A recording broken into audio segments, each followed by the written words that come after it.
नमस्कार दोस्तों, ट्रिकी गुरु अमित गुप्ता के YouTube चैनल में आज आपका फिर से स्वागत है। दोस्तों आज हम आपके लिए फिर से लेकर आ गए हैं यूपीएसआई के लिए एक नया सिलेबस का हिस्सा जो कि है इनपुट आउटपुट, जिससे कि प्रश्न 2017 की परीक्षा में भी पूछे गए थे और आगामी 2021 की परीक्षा में पूछे जाने की प्रबल संभावना है। तो इस प्रश्न को आपको बिल्कुल छोड़ के नहीं आना है। ये जो चैप्टर है, ये जो टॉपिक है, ये आपके न्याय वाक्य, कैलेंडर और घड़ी से भी आसान है। इसे आप आसानी से कर सकते हैं। देखने में ये कठिन लगता है जरूर, लेकिन ये है बहुत ही आसान। और इससे संबंधित 3 प्रश्न आपसे पूछे जाएंगे। एक उदाहरण देगा और 3 प्रश्न पूछे जाएंगे। एक बार आपने आसानी से समझ लिया तो 3 प्रश्न आपके वहीं पर तुरंत सही हो जाएंगे। तो आइए देखते हैं यूपीएसआई 2017 की परीक्षा में पूछा गया इनपुट आउटपुट का यह प्रश्न। अब आपको यह प्रश्न परीक्षा में कभी भी छोड़कर नहीं आना है और इसे हम ट्रिकी अप्रोच से देखेंगे, लेकिन फिलहाल में हम यहां पर अभी बेस बना रहे हैं ताकि आप इसकी मूलभूत बातों से परिचित जब हो जाएंगे तो ट्रिक बनाना कोई बड़ी बात नहीं है। ट्रिक तो अपने आप ही बन जाता है। पहले आप विस्तार से समझ तो लें। जब विस्तार से समझ लेंगे, जब आपका कॉन्फिडेंस बन जाएगा तो ट्रिक ढेर सारे हैं प्रश्नों को तेजी से सॉल्व करने के लिए। जब ट्रिक बताया जाएगा तब आप तभी समझ पाएंगे उस प्रक्रिया को क्यों ऐसा हो रहा है, जब आप विस्तार से प्रश्नों को लगाना जानते होंगे। तो देखिए यहां पर इनपुट दिया हुआ है। देखिए कुल मिला के इनपुट जो ये है, ये लास्ट में जो अंतिम चरण है, ये इसमें कैसे बदल जा रहा है, बस यही ढूंढना होता है। आप समझिए मोटा मोटी कि इसके बराबर में ये लिखा हुआ है, इसके बराबर में ये लिखा हुआ है। तो आपको बस ये समझना कि इसके बराबर में ये कैसे इधर उधर, यानी कि शब्दों का स्थानांतरण कैसे, किस प्रकार से करके इसमें सजाया गया है इसको, यानी ये अव्यवस्थित रूप से है, इसको व्यवस्थित रूप से इसमें किया गया है। तो व्यवस्था किस रूप में प्रदान किया गया, घटते क्रम में, बढ़ते क्रम में, वर्णमाला क्रम में, किस क्रम में। आप रीजनिंग पढ़ते हैं तो आपको समझ में आ जाएगा कि ये किस क्रम में व्यवस्थित किया गया है। बस शुरू वाले को देखिए, लास्ट वाले को देखिए, बस इतना ही करना है। तो देखिए इसी में से अंकों को और अक्षरों को उठा के इसमें रखा गया है। तो आप डायरेक्ट देखिए, इसमें भी मत देखिए, डायरेक्ट इसमें देखिए क्या किया गया है। तो सबसे पहले 63 अंक है, फिर अक्षर है। देखिए अंक, अक्षर, अंक, अक्षर, अंक, अक्षर। इससे यह पता चला कि सबसे पहले अंक लिखा जा रहा है, उसके बाद क्या लिखा जा रहा है, तो अक्षर लिखे जा रहे हैं अंग्रेजी वर्णमाला के। ये पता चल गया, अंक अक्षर, यानी शुरुआत अंक से करना है, ये आपको दिमाग में रहना चाहिए। अब दूसरा चीज, अंक क्या कर रहा है, तो 63 के बाद 43 उससे छोटा अंक, 43 के बाद 33 उससे छोटा अंक, 33 के बाद 23 उससे छोटा अंक, यानी अंक जो है वो घटते क्रम में है। अंक जो है घटते क्रम में है, या कह सकते हैं कि सबसे पहले सबसे बड़ा अंक चुन लेना है, सबसे बड़ा अंक चुन लेना है, उसके बाद उससे छोटा, उससे छोटा, उससे छोटा, उससे छोटा चुनते चले जाना है। अब अक्षर देखा जाए तो शब्दकोश में जिस तरह से हम लोग डिक्शनरी में शब्दों को सजाते हैं, उसी तरह से सबसे पहले एफ से स्टार्ट होने वाला शब्द, उसके बाद जी से, उसके बाद जे से, यानी कि अक्षर जो है वो बढ़ते क्रम में है। यानी कि वर्णमाला नहीं बल्कि शब्दकोश के हिसाब से बढ़ते क्रम में सजाया गया है। बढ़ते क्रम से का मतलब यह है कि सबसे पहले ए से स्टार्ट होने वाला शब्द, फिर उसके बाद बी से, फिर सी से, फिर डी से, जो भी दिया हो। जैसे इसमें एफ से स्टार्ट होने वाला है, फिर जी से, फिर जी के बाद एच, आई नहीं है तो जे से स्टार्ट होने वाला। यानी कि हमें बस पता चल गया, और इसमें स्टेप बाय स्टेप देखने की जरूरत नहीं। अगर स्टेप बाय स्टेप भी समझना चाहे तो कंप्यूटर ये जो इनपुट है इसको एक बार में एक काम करता है। तो सबसे पहले इसने क्या किया है, देखिए सबसे पहले अंक लिया है, हमने बताया था सबसे बड़ा अंक सबसे पहले लेगा और इसे घटते क्रम में सजाएगा। फिर छोटा अक्षर लेगा, छोटा अक्षर का मतलब पहले आने वाला अक्षर लेगा और इसे बढ़ते क्रम में सजाएगा। तो सबसे पहले इसने सबसे बड़ा अंक लिया। इसमें कौन सबसे बड़ा अंक है, देखिए 63 है, तो 63 इसने उठाया है और उसके बाद सारे अक्षरों को, शब्दों को यहाँ पे उतार दिया। इसको उतार दिया, यहाँ इसको उतार दिया, फिर 23 को, फिर इसको, फिर इसको, फिर 33 को, ये सारा का सारा, और उसके बाद इसको यहाँ पर उतार दिया गया है। उसके बाद इसको उतारने के बाद अब अगला क्या किया, 63 तो हो ही चुका था, तो अगला अब अक्षर का नंबर है। सबसे छोटा अक्षर कौन है, तो एफ से स्टार्ट होने वाला, तो इसको इसने यहां पर उतार दिया है, दूसरा काम किया है। पहले चरण में एक काम, दूसरे चरण में अब दूसरा काम, और बाकी सब फिर देखिए यहां से ये सब उतार दिया है, सारा का सारा इसने उतार दिया है। फिर अब तीसरे चरण में, ये तो हो ही चुका था, ये हो ही चुका था। तीसरे चरण में अब अक्षर के बाद अब अंक का नंबर है, तो 63 के बाद सबसे छोटा अंक यानी जो बचा हुआ है उसमें सबसे बड़ा अंक कौन है, तो 43 को उतारा इसने। अब बाकी सब फिर वैसे ही उतार दिया है, यानी कि हर चरण में एक एक काम करना है। तो अब हम चलते प्रश्न पर डायरेक्ट। देखिए इसमें लिखा हुआ है उपयुक्त चरण में पालन किए गए नियमों के अनुसार नीचे दिए गए इनपुट के लिए निम्न में से कौन सा चरण पांचवा होगा। यानी इसका पांचवा चरण आपको पता करना है। पांचवा चरण क्या होगा, तो आपको इसको पूरे क्रम में सजाना होगा। तो हम लोग इसको कोशिश करते सजाने का। यहाँ पे स्पेस हमें कम मिल पा रहा है, इसी में हम लोग कोशिश करेंगे सजाने का। थोड़ा थोड़ा गैप में जगह पे लिख के हम लोग, क्योंकि जगह स्पेस कम है हम लोग के पास।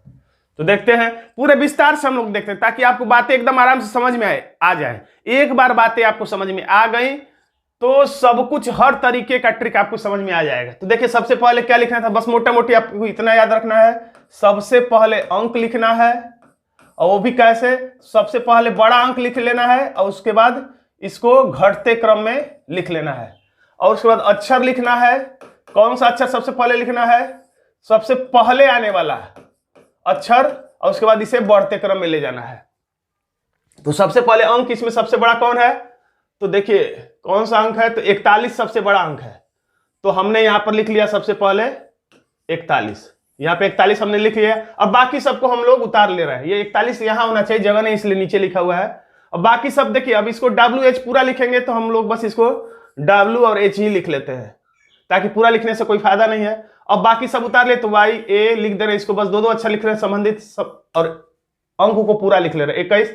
इसको पूरे न लिख के SP बस लिख रहे हैं, क्योंकि दो अक्षर से पकड़ में आ जाता है। पूरा लिखेंगे तो आपका समय ज्यादा लगेगा। फिर इसके बाद TR, बस हो गया। अब दूसरे चरण में, ये हो गया आपका पहला चरण। अब दूसरे चरण में क्या करेगा, तो अंक के बाद नंबर है आप सबसे छोटे अक्षर का। तो सबसे छोटा इसमें अक्षर कौन सा है, W से स्टार्ट हुआ है, Y से, उसके बाद S से, फिर T से। तो सबसे पहले आने वाला अक्षर इसमें कौन सा है, तो S वाला है। तो यहां पर हम लोग लिख देंगे, पहले तो 41 हो चुका है तो 41 को उतार लीजिए। तो उसके बाद SP, बस पूरा अक्षर नहीं लिख के हम लोग SP लिख के बाकी सब उतार लीजिए, यानी कि WH ये वाला, फिर उसके बाद YA, फिर उसके बाद 21 के बाद 31, कामा करने की भी कोई खास जरूरत नहीं। उसके बाद 11, उसके बाद TR 60 में हम लोगों ने इसे लिख दिया। अब दो तो काम हो चुके थे, SP भी हमने लिखा है तो 41 और SP, ये काम तो कंप्यूटर कर चुका। अब तीसरा काम क्या करेगा, तो अब 41 से थोड़ा सा छोटा अंक, यानी जो ऊपर बचा हुआ है 41 के बाद, अब उसमें सबसे बड़ा अंक कौन सा है, तो 31 है। यहां पे गोले में घेर दिया हमने।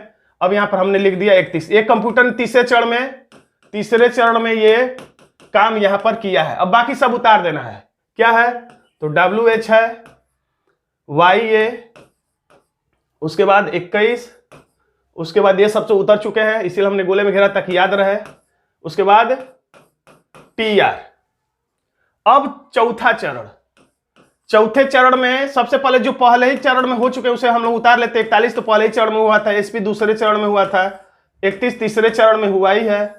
अब चौथे चरण में क्या करना है, तो पहले अंक अक्षर, अब अंक का नंबर है, अंक अक्षर अंक, अब अक्षर का नंबर। तो S के बाद बड़ा अक्षर, क्योंकि अक्षर हमें बड़ा लेना है, छोटे से बड़े की तरफ बढ़ना है। तो S के बाद कौन सा अक्षर आता है, तो देखिए S के बाद T आता है। तो हमने यहां पर लिख दिया TR और इसे गोले में घेर लिया, क्योंकि कंप्यूटर का चौथा काम है चौथे चरण में। अब उसके बाद सबको उतार लेना है, देख के WH Y, ये बस हमें इसे 60 में लिखना है कि ज्यादा समय ना लगे। आप चाहें तो शुरू में पूरा भी लिख सकते हैं ताकि आपको समझने में दिक्कत ना हो। अब ये हो गया। अब पांचवें चरण जो कि पूछ रहा है, पांचवें चरण में क्या होगा, तो जो काम पहले चरण में हो चुका उसे तो पहले आप उतार लीजिए, क्योंकि इसको उतारना कंप्यूटर का कोई काम नहीं माना जाता, इसे हम लोग केवल उतार रहे हैं, इसलिए ये कंप्यूटर का कोई काम नहीं गिना जाएगा। अब अंक के बाद अक्षर, अब अंक का नंबर। तो अक्षर अंक क्या है, घटते क्रम में है, बड़े से छोटे की तरफ। तो 31 के बाद अब छोटा इससे अंक कौन सा है, 31 के बाद इसमें ढूंढिए। 31 के बाद है इसमें 21, इसको गोले में घेर लिया हमने, लिख दिया यहां पर 21। अब 21 के बाद सब उतार लीजिए, WH के बाद YA के बाद 11। अब छठवें चरण में देखिए क्या होगा। छठवें चरण में क्या होगा, तो जो उतारा गया पहले से हम लोग उतार ले। पिछले चरण में जो काम हो चुका है SP 31 ये भी हो चुका है, TR ये भी हो चुका है, 21 भी हो चुका है। अब 21 के बाद क्या लिखेंगे, तो टी से बड़ा वाला देखिए अक्षर छोटे से बड़े की तरफ जाना है, तो टी के बाद बड़ा अक्षर कौन सा होता है, टी के बाद अब बचा ही क्या है, तो एक वाई से स्टार्ट होने वाला बचा है, एक डब्ल्यू से, तो डब्ल्यू पहले आता है, एक्स वाई बाद में आता है, यानी कि डब्ल्यू पहले आता है, तो हम लोग डब्ल्यू लिखेंगे। तो देखिए डब्ल्यू पहले से ही यहां पर लिखा हुआ है, यानी कि हम कह सकते हैं अगर इसे हम यहां पर लिख दें तो फिर अब और उसके बाद सब उतारेंगे तो यही सब कुछ आ जाएगा, वाई ए आ जाएगा यहाँ पे, फिर क्रमशः उतारेंगे तो यहाँ पे 11 आ जाएगा। तो फिर पांचवें चरण और छठवें चरण में अंतर ही क्या रह गया, यानी कंप्यूटर ने कोई काम ही नहीं किया। तो यहां पर हम कह सकते हैं कि अब 21 के बाद क्या, अगर अब सबको उतारेंगे हम लोग WH को लिखते हैं तो WH तो पहले वैसा ही के वैसा ही है, यानी यहां पर ही है, यानी ये ऑटो सेट हो चुका है इसी चरण में। 21 के बाद क्या आएगा, तो WH आएगा, यानी ये वाला आएगा। तो ये तो पांचवें ही चरण में इसके बाद ये आ ही चुका है पहले से, यानी कह सकते हैं ये ऑटो सेट हो गया है, ये ऑटो सेट हो गया है। तो यानी ये काम कंप्यूटर से आसानी से पहले ही चरण में यानी पांचवें ही चरण में, कभी कभी ऐसा होता है कुछ हम काम करते हैं तो कुछ काम अपने आप ही सेट हो जाते हैं, ऑटो अरेंज हो जाते हैं। तो ये WH जो है ऑटो अरेंज हो गया, तो इसको हम लोग कंप्यूटर का कोई चरण नहीं गिनेंगे, WH के बाद वाला चरण हम लोगों को करना पड़ेगा। तो 21 के बाद 21 से छोटा अंक 21 से कौन है, तो 11 है, तो हम यहां लिख देते हैं 11। और ये अब जाके ये पांचवें चरण ये छठवें चरण का ये काम हुआ कंप्यूटर का 11 लिखना। अब 11 के बाद क्या करेंगे हम लोग, तो सब उतारेंगे, तो WH तो हो ही चुका था, तो W के बाद हम लोग क्या उतारेंगे, तो YA, जो कि अब YA उतारने के लिए तो शुरू से हमने लिखा YA, और उसके बाद क्या लिखेंगे, अब कोई नहीं बचा है, अब सारा समाप्त हो गया, तो सारा समाप्त हो गया। और यही W के बाद Y आएगा भी, यानी ये ऑटो अरेंज YA भी हो गया, यानी कि इसके टोटल कितने चरण बने आप दिमाग में रखिए, आपने एक बार रफ कर लिया ये कहीं पे, तो इसके लिए कितने चरण पूछा है कि इसमें पूछा गया था जो भी प्रश्न, तो इसमें टोटल देखिए कितने चरण बने, तो 6 चरण बने, याद रखिएगा, क्योंकि अब हम इसे यहां से डिलीट करेंगे तो सब मिट जाएगा। तो इसमें टोटल कितने चरण बने हैं, तो 6 चरण बने, इस बात को याद रखिएगा, क्योंकि एक बार रफ कर लेने के बाद इसी से हो सकता है आपका दोनों तीनों प्रश्न सॉल्व हो जाए। तो इसमें टोटल 6 चरण बने, इस बात को याद रखिएगा। अगर बाई चांस परीक्षा में अगले प्रश्न पूछता है कि तीसरा चरण क्या होगा, तो इससे ही देख के आप आंसर बता देंगे, इसका पांचवा चरण क्या होगा, तो इससे ही देख के बता देंगे। कोई प्रश्न अगर पूछता है तो इससे देखकर भी आंसर बताया जा सकता है। टोटल इसमें 6 चरण बने हैं, तो देखते हैं इसमें क्या पूछा गया था। तो निम्न में से कौन सा चरण पांचवा होगा, तो जो पांचवें चरण में हमने लिखा था उसे देख देख के इसमें से बस मिला लेना है। तो पांचवें चरण में क्या लिखा था, तो यही लिखा होगा, आप मिला लीजिएगा, 41 ये 31 ये 21 WH YA, उसके बाद 11 लिखा होगा, तो समझिएगा कि आपका आंसर सही है, यानी उसी से देख के आपको आंसर लिखना था। अगले प्रश्न पूछा है कि उपयुक्त चरणों में पालन किए गए नियमों का के अनुसार नीचे दिए गए इनपुट पुनर्विन्यास का पूरा करने के लिए कितने चरणों की आवश्यकता होगी। तो आपको पता ही है, मैंने बताया था, ध्यान दीजिए कितने चरण बने हैं, तो उसी को देखकर आप बता देंगे इसमें टोटल कितने चरण बने हैं, तो टोटल 6 चरण बने थे, यही आंसर है। उसी रफ को देखकर आप दूसरा प्रश्न भी सॉल्व कर लेंगे। अब तीसरे प्रश्न देखिए क्या पूछ रहा है, तीसरे प्रश्न पूछ रहा है उपयुक्त चरणों में पालन के नियम के अनुसार करते हुए अंतिम से पहला, यानी अगर आपके 8 चरण बनते हैं तो अंतिम से पहला कौन हुआ, 7 हुआ। अगर आपके 5 चरण बनते हैं तो अंतिम से पहला कौन सा चरण हुआ, 4 हुआ। तो इसे पूछ रहा अंतिम से पहला कौन सा होगा, तो ये वही इनपुट है जो हमने अभी रफ किया था। तो इसमें कितने चरण बने थे, तो 6 चरण हम लोगों के बने थे, तो 6वां से पहला कौन हो जाएगा, 5वां। तो यानी कि दूसरा और तीसरा प्रश्न लगभग सेम हो गया। अगर जो दूसरा प्रश्न जानता होगा तो ये लास्ट वाला प्रश्न भी अपने आप वो जान जाएगा। यानी कि 6 चरण बने थे, तो अंतिम से ठीक एक पहला हमारा 5वां चरण होगा, तो हमारा आंसर हो जाएगा बी।